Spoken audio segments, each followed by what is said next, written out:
Galera, como prometido, a gente vai começar o tema de bloqueadores neuromusculares e para isso é necessário a gente revisar um pouco sobre a junção neuromuscular.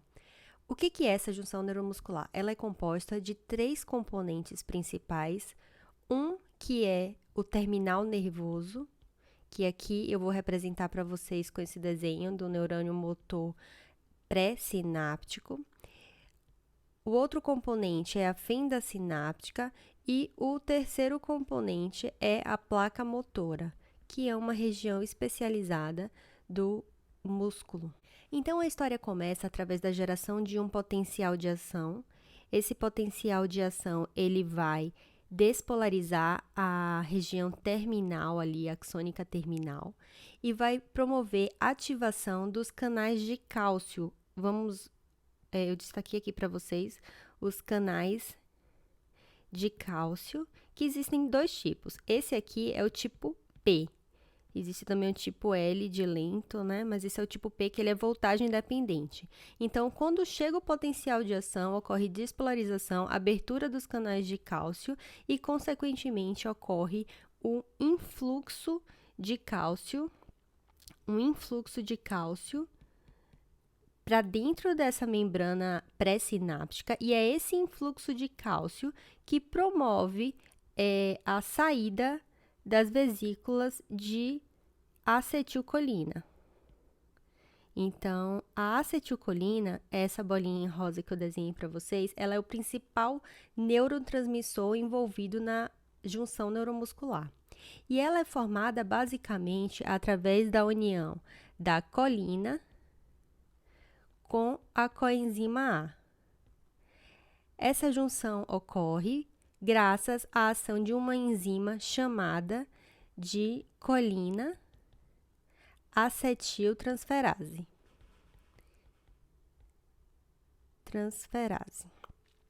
Essa enzima vai promover essa união e produção da acetilcolina. Então, é no terminal nervoso pré-sináptico que ocorre a síntese, o armazenamento e a liberação da acetilcolina, principal neurotransmissor. Essa acetilcolina, 80% dela, ela fica armazenada em vesículas. São cerca de 300.000 vesículas armazenando acetilcolina. E quando ocorre essa liberação da acetilcolina pelo influxo de cálcio, então lembre que é essencial que tenha cálcio para ocorrer esse processo de ativação da junção neuromuscular. Quando isso ocorre, então, a acetilcolina ela é liberada na fenda sináptica e ela vai atuar na placa motora. A placa motora é a região onde ocorre a maior concentração de receptores nicotínicos maduros. Aqui no lado, eu desenhei os receptores nicotínicos. Eu vou deixar escrito aqui para vocês. Receptores nicotínicos. Existem dois tipos de receptores nicotínicos. Os pré-sinápticos e existe os pós-sinápticos. Só a título de curiosidade, o pré-sináptico ele é formado por 5 subunidades, 3-alfa, 2-beta. E ele é responsável pelo fenômeno de fadiga, que a gente vai estar falando mais na frente. Hoje, o foco são nos receptores nicotínicos pós-sinápticos, ou seja, aqueles que ficam na placa motora. Esse primeiro aqui de cima é o que a gente chama de receptor nicotínico maduro, e esse de baixo, o imaturo. Ambos são formados por 5 subunidades, sendo 2 alfa, 1 beta, 1 delta, e a diferença entre o maduro e o imaturo é que no maduro a gente tem um receptor que a gente chama de épsilon, uma subunidade que é a épsilon. Enquanto no imaturo a gente tem uma subunidade que se chama gama.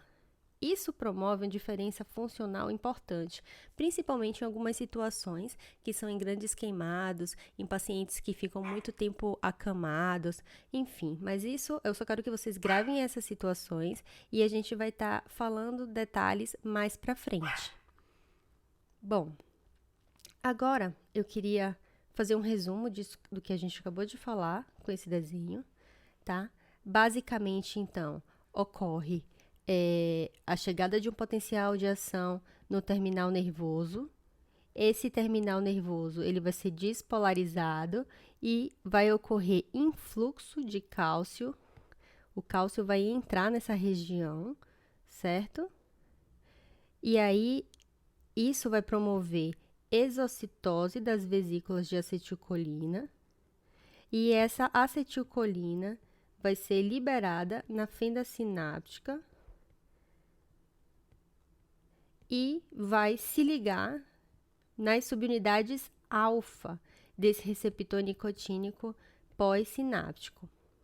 Isso vai promover a ativação da placa motora, com, consequentemente, influxo de sódio, e esse influxo de sódio que vai promover a ativação da placa motora e, consequentemente, contração muscular. Isso é muito importante porque é exatamente aqui, nos receptores nicotínicos pós-sinápticos, que ocorre a ação dos bloqueadores neuromuscular. Só para adiantar para vocês, existem dois tipos de bloqueadores neuromusculares. Existe o tipo despolarizante e existe o tipo adespolarizante.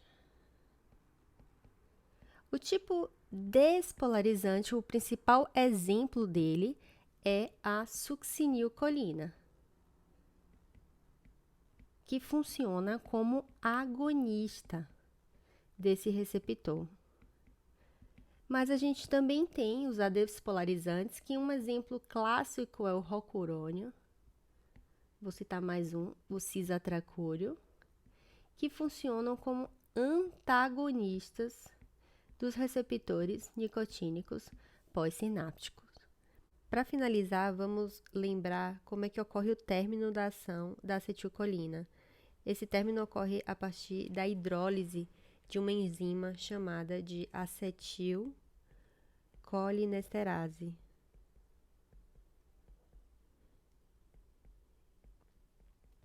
E é nela que alguns anticolinesterásicos vão atuar, mas isso é assunto para as próximas aulas. Espero que tenha ficado claro esse resumo para vocês e bons estudos!